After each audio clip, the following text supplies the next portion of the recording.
You know, the gentleman from Illinois talked about people who come to this country, fleeing religious persecution. As the gentlelady may be aware, my mother emigrated from the Ukraine. She was, in fact, a Ukrainian Greek Catholic, and as the gentlelady probably knows of the history, is that when the Soviet Union took over the Ukraine, they persecuted the Ukrainian Greek Catholic Church, burning them to the ground.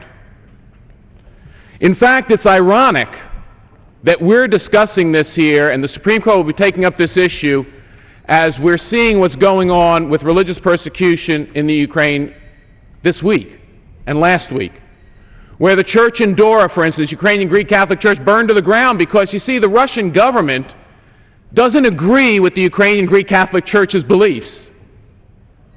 So what do? They burn churches to the ground.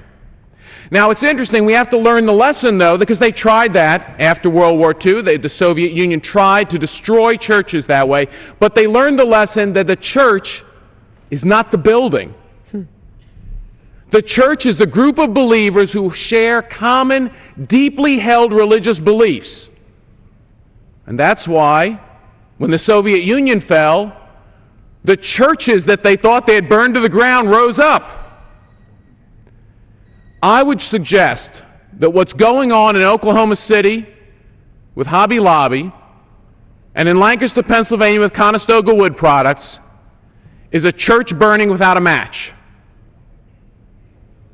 In fact, it's even more insidious because you can't see something, you can't see the ashes, but in fact, if the government has its way with these two employers, they will attempt to persecute them for their religious beliefs and attempt to destroy them. That's not the way it is in America. As the gentleman from Illinois said, there are plenty of places in the world where that may be true, but we do have a First Amendment. We have a First Amendment that doesn't protect church buildings.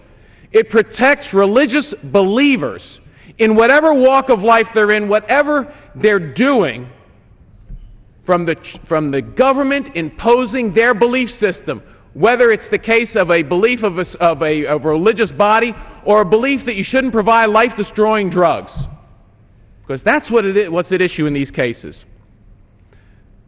And I would hope that the Supreme Court realizes that this country does have a First Amendment, and that its job, its duty, our duty is to protect the religious beliefs of every individual, including those owners of Conestoga Wood Products and Hobby Lobby, who deserve the right and freedom in America to believe their religious beliefs and not have the